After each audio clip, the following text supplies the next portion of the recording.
Right. Nagarjuna Yadav గారు, గతంలో షర్మిల గారే అన్నారు రాజశేఖర రెడ్డి గారు తన తండ్రి గారి పేరును ఎఫ్ఐఆర్లో పెట్టించింది కాంగ్రెస్ పార్టీ అని. కాంగ్రెస్ పార్టీ పైన ఆమె చేసినటువంటి కామెంట్స్ అనేకం విన్నాము.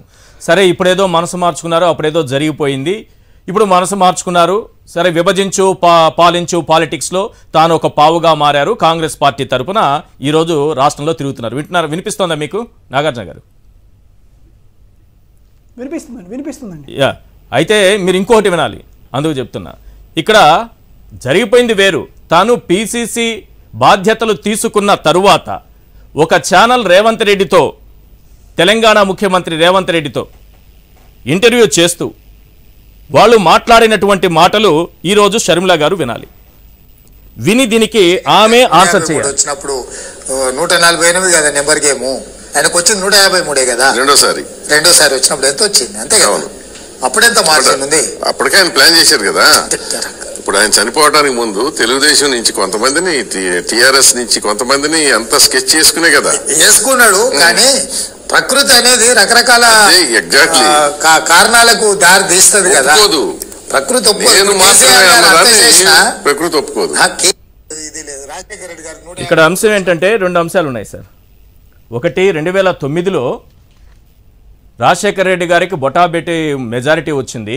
సో టీఆర్ఎస్ నుంచి ఇంకా వేరే పార్టీల నుంచి ఎమ్మెల్యేలు లాక్కోవాలనుకుంటే ప్రకృతి ఆయన్ను ఏమాత్రం ఓరవకుండా, అంటే ఆయన ఆలోచనకి ప్రకృతి సరైన ఆన్సర్ చెప్పిందన్నట్టుగా వాళ్ళిద్దరూ మాట్లాడుతున్నారు.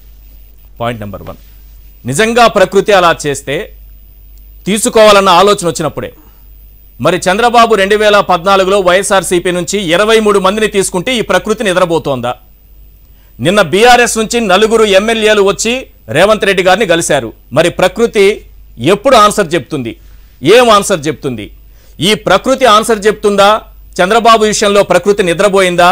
ఇవన్నీ పక్కన పెడితే తన తండ్రిని ఇంత వెటకారంగా పబ్లిక్గా ఒక ఛానల్ ఇంటర్వ్యూలో ఒక ముఖ్యమంత్రి, కాంగ్రెస్ పార్టీకి సంబంధించినటువంటి ముఖ్యమంత్రి ఇంత అసభ్యకరంగా, ఇంత అవహేళనగా, ఇంత అవమానకరంగా మాట్లాడుతూ ఉంటే షర్మిల గారు ఏం చేస్తున్నారు?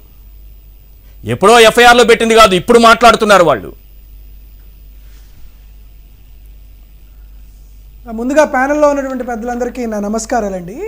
నిజమే, ఆ వార్తలు విన్న తర్వాత కూడా గౌరవనీయులు వైఎస్ షర్మిల గారు వ్యాఖ్యానించలేదంటే నిజమైనటువంటి వైఎస్ రాజశేఖర రెడ్డి గారి అభిప్రాయాలకు, ఆలోచనలకు, సిద్ధాంతాలకు, విధానాలకు, నినాదాలకు అసలైనటువంటి వారసుడు శ్రీ వైఎస్ జగన్మోహన్ రెడ్డి గారు మాత్రమే అని మాత్రం ఆంధ్రప్రదేశ్ రాష్ట్ర ప్రజలందరికీ విజ్ఞప్తి. ఎందుకంటే రేవంత్ రెడ్డి అనే ఆ Zomato boy, Swiggy boy, Zomato boy, ఎందుకంటే దురదృష్టవశాత్తు ఆయన తెలంగాణ ముఖ్యమంత్రి అయ్యాడు కాబట్టి అతని మీద ఎక్కువగా మాట్లాడడం, ఎంతైనా ముఖ్యమంత్రి కాదు కాబట్టి ఆ తెలంగాణ రాష్ట్ర ముఖ్యమంత్రిని Zomato boy, Swiggy delivery boy అని పిలవడం బాగుండదు కాబట్టి ఆ వ్యాఖ్యలు చేయట్లేదు. కానీ ఆ delivery boy, door delivery boy చేసేటువంటి వ్యాఖ్యల్ని ఆంధ్రప్రదేశ్ రాష్ట్రంలో ఉన్నటువంటి ప్రతి సామాన్య ప్రజానీకం కూడా తీవ్రమైనటువంటి ప్రతిఘటన, ఏంది ఈడు ఇలా మాట్లాడాడు ఈ స్థాయికి వచ్చి కూడా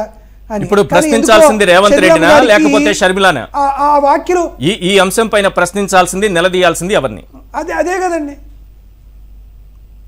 100% తను పిసిసి ప్రెసిడెంట్గా ఉంటే షర్మిలమ్మ గారు అదేవిధంగా పక్కన ఉన్నటువంటి పార్టీ, పక్కన ఉన్నటువంటి తెలంగాణ కాంగ్రెస్ పార్టీ ముఖ్యమంత్రి ఆ మాటలంటే వీరు మాట్లాడుకోలేదంటే బహుశా రేవంత్ రెడ్డి గారు షర్మిలమ్మ గారు కలిసి ఇటువంటి విమర్శలు చేస్తున్నారేమో అనిపించుకోవాలి. ఎందుకంటే తెలంగాణ పార్టీ ఆమె పెట్టింది తెలంగాణ పార్టీ, ఆ తెలంగాణ పార్టీని తీసుకెళ్లి కాంగ్రెస్ పార్టీలో విలీనం చేస్తే బహుమతిగా ఏపీనిచ్చారు. ఆమె పెట్టింది తెలంగాణ కదా, తెలంగాణ వైఎస్ఆర్టీపీ కదా, YSRTP Telangana party, YSR Telangana party. మరి తెలంగాణలో విలీనం చేశారు, తెలంగాణ పార్టీ గిఫ్ట్ కింద ఏపీనిచ్చారు. తెలంగాణ వాళ్ళని అడగాలి కదా, తెలంగాణ ముఖ్యమంత్రి అయినా నిలదీయాలి కదా. అడగడమే కాదండి, ఇప్పుడు ఇదంతా చూస్తుంటే మనకు వస్తున్నటువంటి క్లియర్ పిక్చర్ ఏంది?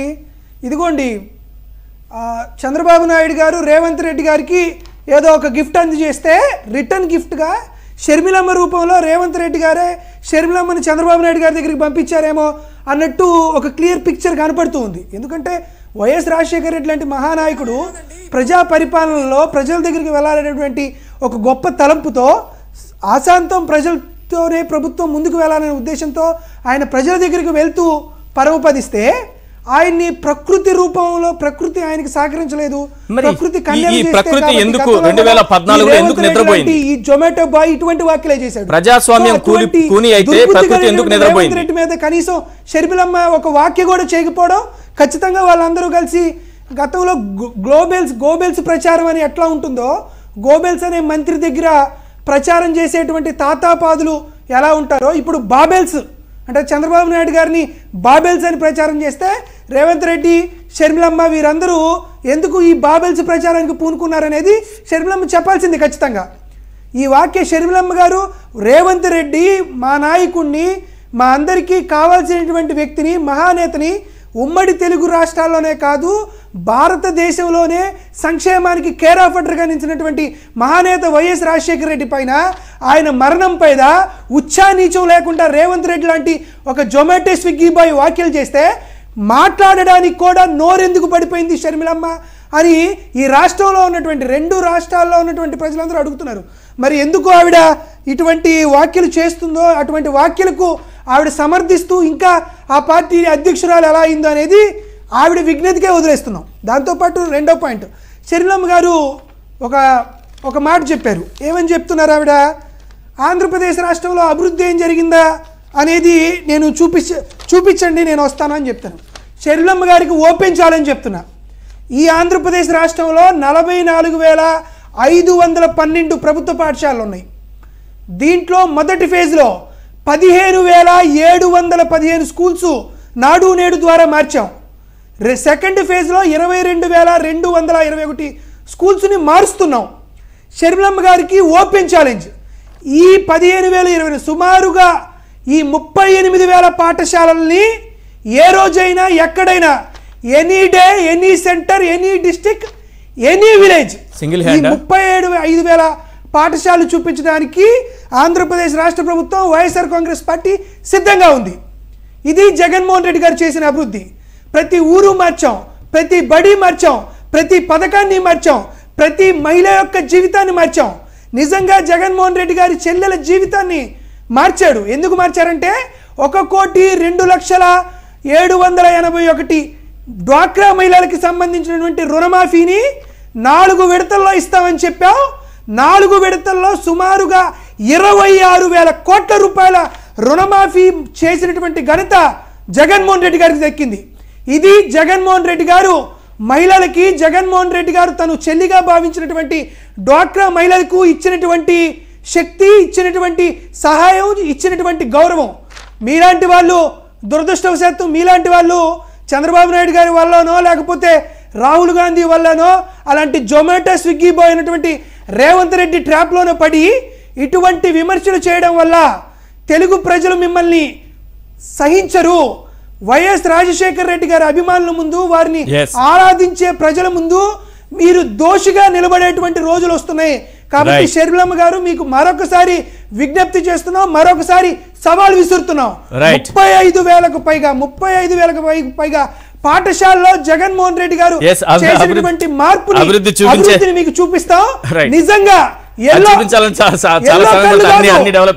కళ్ళు కాదు